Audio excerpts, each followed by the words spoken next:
Hello everyone, welcome to Durrett Stakes. So let's get started. It's picks day, so I'm going to go over my NFL and college football picks. And let's get started with college football first. So before I go to my top five games, I just want to say something. I think it's interesting that um, there's been a lot of games that have been postponed this weekend, and that includes the LSU Bama game. Now, what's interesting is that this year, let's say the LSU Bama game wasn't going to be postponed. This game still wouldn't make my top five because that's how bad LSU is. And isn't that crazy? Usually this game has so much significance. Even if like Alabama's the changing contender and LSU is not, but they're gonna be like a 9, 10, 10 type of thing. Like still, like LSU is gonna have a losing record this year, and like I think they're gonna go like 3-7. That's how bad they are. So it's gonna be interesting to see. Like what they do, where they go from there. Also, I mean, if you want to talk about Shaz, the teams have been bad. That I've been surprised is how about Michigan and Penn State. It's been a very interesting year in 2020 for football. But okay, so let's get started. So top five. There's not a lot of good games this weekend on paper at least. Like there's no ranked versus ranked matchup. So it kind of takes the fun out of the weekend, but hopefully there's a lot of upsets. That's the only way this weekend could be good, because on paper it's not as if there's upsets. So let's get started. So Wake Forest versus North Carolina. So for people who thought North Carolina would be the second best team in the ACC going into the year, you were all wrong. I would admit I didn't think they were going to be the second best because Notre Dame joined for this season, but I thought they were going to be third best, and that doesn't appear to be the case. It looks like it's going to be Miami. So North Carolina could compete for fourth best, but they can potentially lose that if they lose this game.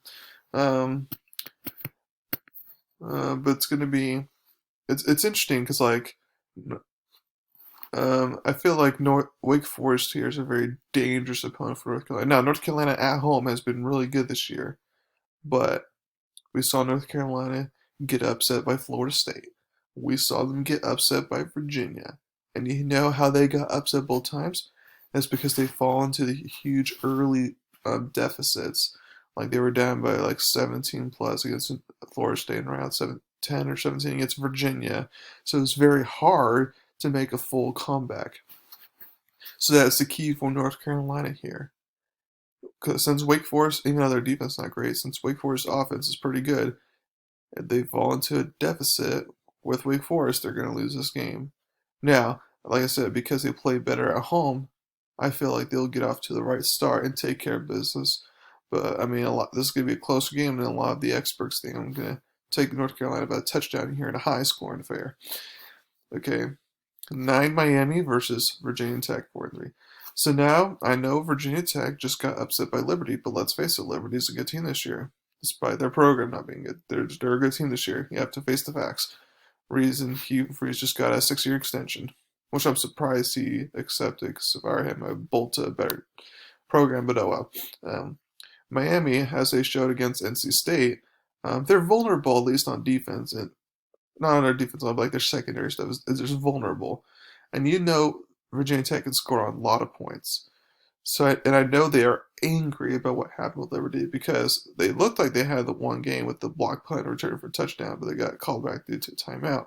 So I know they're mad, and I know they want to take it out on a top 10 team here at home, and they'll make it close in my opinion. But Miami will survive because of De'Aaron King. I have that being again another high scoring game, like in the high 30s, low 40s type of thing.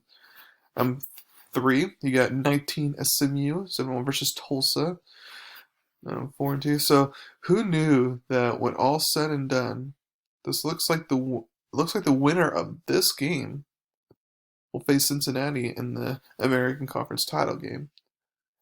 This is a classic. I mean, because last year it was Memphis, and then UCF's been good at fast, but looks like neither of those are gonna make it. So it looks like it's gonna be SMU and Cincinnati or Tulsa Cincinnati.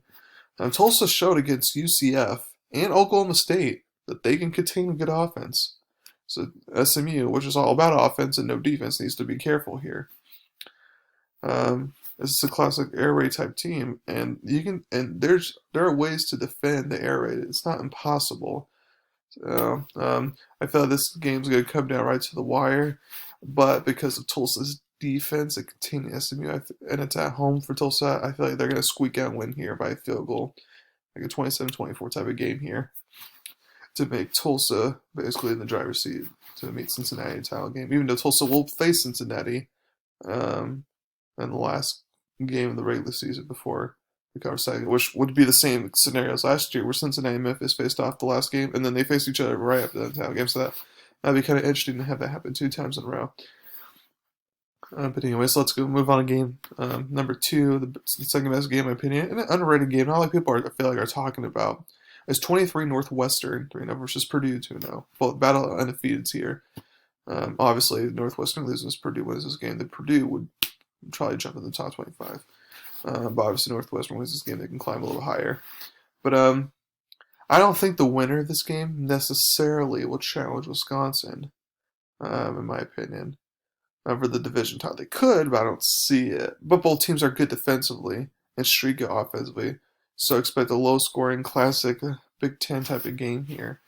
Because Northwestern, I mean, their schedule especially is pretty nice. Where if they win this game, then besides Wisconsin, it's like they can win out.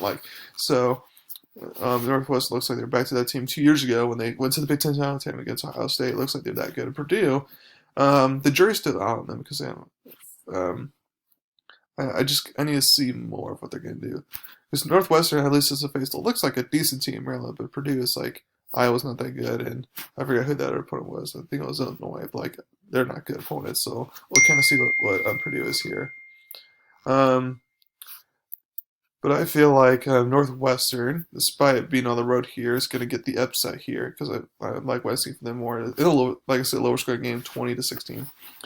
Last but not least, 13 Wisconsin 1-0 versus Michigan 1-2. So now, hopefully, this will be a very interesting game here. Now, you may be thinking, why? Well, there's a couple reasons why. One, Michigan just got trounced by Indiana. Indiana, by the way, they might actually give Ohio State a run for their money. Let's just call it like it is. But anyways, so Michigan loses this game, so fall 1-3, and then they're gonna lose to Ohio State, so that's 1-4. Their best case scenario is going 4-4, and then you get the bowl game, and they could potentially have a losing record. It's just like that ain't gonna cut it for Michigan fans. And the reason why Michigan has a chance to actually get the upset here is because Wisconsin. Now it's not official yet, but there's the 21-day protocol that the Big Ten has. I don't know why, but that's the case. And since that's the case, there's a chance that both the head coach and the starting Wisconsin quarterback and the backup quarterback for Wisconsin, so all three of them are not going to be able to play this game. Now, again, it's not official yet. They're still waiting a few more days to make it official. And if they don't play, the Michigan at home is going to win this game.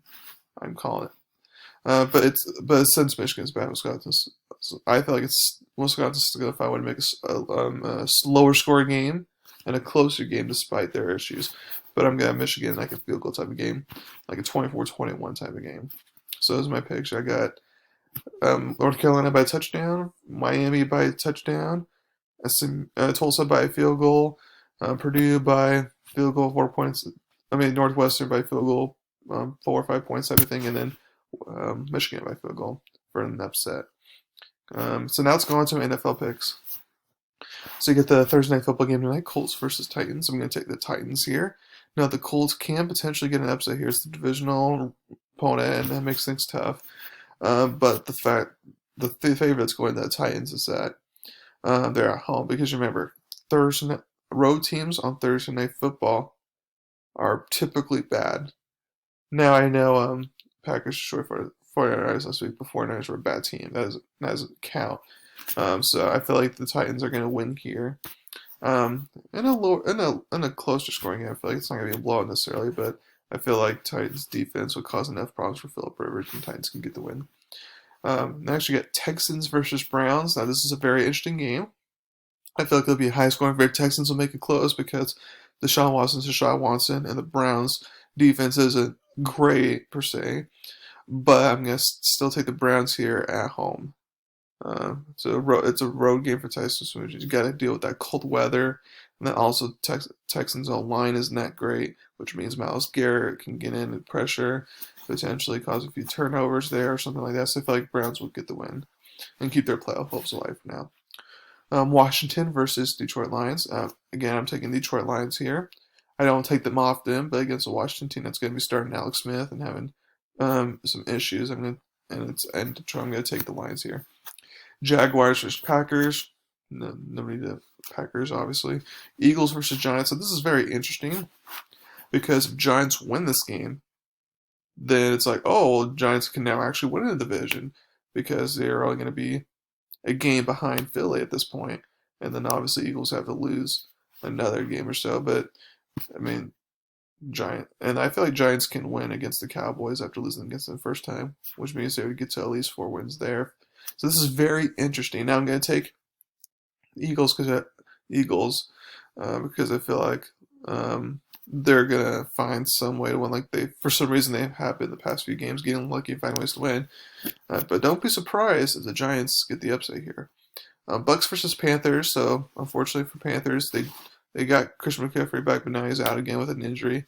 So I'm gonna take, and the Bucks are obviously mad about what happened last Sunday, so they're gonna take their anger out on the Panthers and get the win here on the road. Now, it might be a closer game like it was last time, but I'm going to take the Bucks still. Broncos versus Raiders. Raiders win. Broncos are having some issues of their own. I feel like this is a type of game where Raiders, I feel like if they go up by a lot of points, I feel they're not going to give up a lot of points to make Denver come back like the Chargers and the Falcons did, because that's what they do. So if the Raiders get a lead, they're going to stick with it, which I feel like is going to happen at home.